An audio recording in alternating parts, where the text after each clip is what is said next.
Hello guys, क्या हाल है आप लोगों के। मैं हूं क्रिप्टोनियन लर्नर। मैं स्वागत करता हूं मेरे यूट्यूब चैनल क्रिप्टोनियन लर्नर में।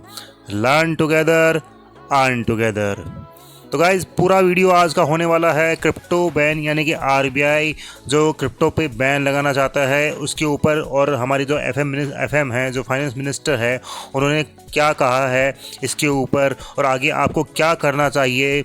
आपको अपने क्रिप्टोज बेच देने चाहिए या नहीं बेचने चाहिए। पूरा वीडियो इसी के ऊपर होने वाला है। क्या क्रिप्टो बैन होने वाला है, इन्हीं के ऊपर होगा। तो चलिए वीडियो स्टार्ट कर लेते हैं।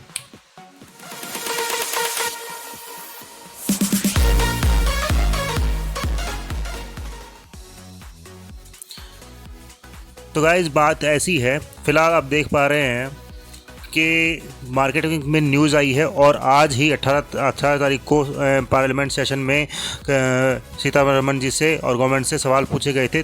4 से 5 सवाल पूछे गए थे। पूरा डॉक्यूमेंट है, वो डॉक्यूमेंट भी आपको प्रोवाइड करवा दूंगा, हमारे टेलीग्राम चैनल में आपको मिल जाएगा वो भी आसानी से। लेकिन एक जिसमें हम बात करेंगे उसी के ऊपर, उसी आर्टिकल के ऊपर, उसी डॉक्यूमेंट के ऊपर। तो एक आर्टिकल भी है, तो उसमें क्या क्या कहा गया है उस आर्टिकल में हम डिकोड करने की कोशिश करेंगे कि आगे क्या होने वाला है और गवर्नमेंट की मंशा क्या है, हमारी जो फाइनेंस मिनिस्टर है वो क्या चाहती हैं। इन सब चीज़ों को लेकर डिस्कस करेंगे। तो हम छोटा सा एक क्या है आर्टिकल पर चढ़ते हैं और वहीं पर जाके डिस्कस करते हैं।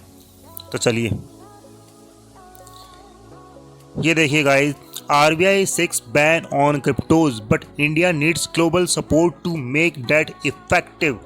एफएम सीतारमण जी ये कहती हैं कि आरबीआई क्या है, क्रिप्टोज को बैन करना चाहती है, बट इंडिया नीड्स, लेकिन इंडिया को इस ज़रूरत है ग्लोबल सपोर्ट की, ताकि एक इफेक्टिव बैन या रेगुलेशन लाया जा सके क्रिप्टो करेंसी के ऊपर। तो ऐसा कहना है हमारी जो फाइनेंस मिनिस्टर है सीतारमण जी हैं उनका। इसके ऊपर अभी जो बात चलने वाली है, तो बात भी देखिए, अभी हम बात उसको इसी के ऊपर डिस्कस करने की कोशिश करेंगे। तो यहाँ पर कहा जा रहा है, the Reserve Bank of India has recommended to the government that it should frame regulation for cryptocurrency and prohibit them. यानी कि यहाँ पर दोनों ही बातें कह दी गई है आरबीआई के द्वारा कि वो रिकमेंड कर रहे हैं गवर्नमेंट को कि यहाँ पर एक बढ़िया, एक मजबूत फ्रेमवर्क होना चाहिए रेगुलेशन का क्रिप्टो करेंसी के लिए, या फिर इसको बैन प्रोहिबिट कर देना चाहिए। The government, however, seems to be of the view that global collaboration is needed for any effective regulation or ban। अब गवर्नमेंट क्या चाह रही है, या वो क्या कहना चाह रही है कि गवर्नमेंट के पॉइंट ऑफ व्यू से कि ग्लोबल कोलैबोरेशन चाहिए, एक सपोर्ट चाहिए हमें ग्लोबली, ताकि हम इस पर एक इफेक्टिव रेगुलेशन लाया जा सके या फिर बैन किया जा सके इसे। फाइनेंस मिनिस्टर सीतारमण जी ने यही सब चीज़ें पार्लियामेंट में, यानी कि आज जुलाई 18 को कहा है ये सभी बातें। तो मैं आपको इससे पहले एक बात कह दूं, पहले भी 2018 में बैन किया गया था, और वापस से सुप्रीम कोर्ट के द्वारा 2020-21 में खोला गया था, 20 में इसको खोला गया था, अनबैन किया गया था। तो ये बातें काफ़ी टाइम से चलती आ रही है, और इसको जो मेन स्ट्रीम मीडिया बहुत ज़्यादा हाइप करके दिखाता है कि क्रिप्टो बैन होने वाला है। तो मेरे दोस्तों, मेरे भाइयों, अगर आप क्रिप्टो में पुराने हो तो मुझे लगता है कि आपको बताने की ज़रूरत नहीं है, लेकिन आप क्रिप्टो में अगर नए हो तो प्लीज़ अपने अपने क्रिप्टोज कभी भी अभी सेल मत कीजिएगा, क्योंकि बिटकॉइन हो सकता है इस साल, मतलब कि ये मानिए कि 8 से 10 महीना ये इसी तरह से ही चलता रहे, 30,000, 50,000, 30,000, 40,000, 30,000, 20,000। तो आपको ये होल्ड रखना ही रखना है। अगर आप होल्ड रख लिए इस साल और एक अगले साल तक, तो ये मानिए कि आप अपने प्रॉफिट के 10 गुना पे प्रॉफिट पे बैठे होंगे अगले 2 सालों में। ये बात तय है। अपने अपने क्रिप्टोज ना बेचिएगा, कोई बैन वैन नहीं होने वाला है यहाँ पर, क्योंकि बैन करने के लिए पूरा इनको एक सदन में एक डिस्कशन करना पड़ेगा, एक बिल बनाना पड़ेगा, फिर दूसरे सदन में पास करवाना पड़ेगा, उसके बाद में इसके ऊपर एक डिस्कशन होगा, उसके बाद में प्रेसिडेंट के पास में जाएगा, साइन होने के बाद में तब ये जाके सब चीज़ें जाके बैन होंगी। अगर होती है, जो बैन होने का चांसेस है 0.001%।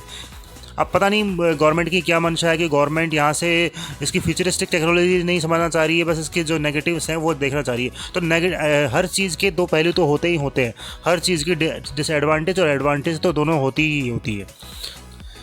आगे क्या कहा जा रहा है, in the view of concern express by the RBI. RBI के कंसर्न में क्या है, RBI on the stabilizing effect of cryptocurrency on the monetary and fiscal stability of country।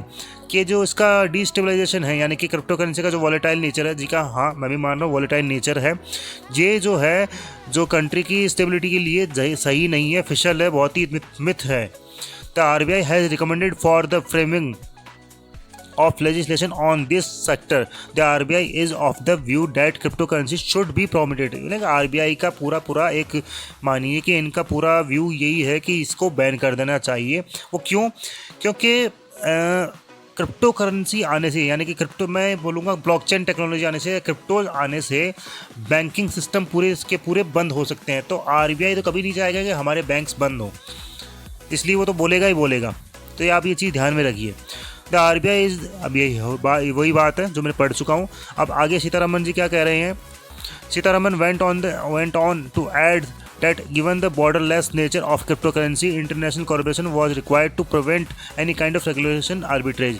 अब यहाँ पर कहा जा रहा है FM के द्वारा कि ये जो क्रिप्टो करेंसी है बॉर्डरलेस नेचर है, यानी कि एक कंट्री से दूसरे कंट्री में इसको हम ट्रांसफ़र कर सकते हैं, बिल्कुल। तो यहाँ पर इंटरनेशनल कोलैबोरेशन चाहिए इनको, वो रिक्वायर्ड है टू प्रिवेंट, ताकि इन सब चीज़ों से बचा जा सके और एक रेगुलेशन फ्रेमवर्क आर्बिट्रेज के थ्रू आर्बिट्रेज जो फ्रेमवर्क है वो लगाया जा सके।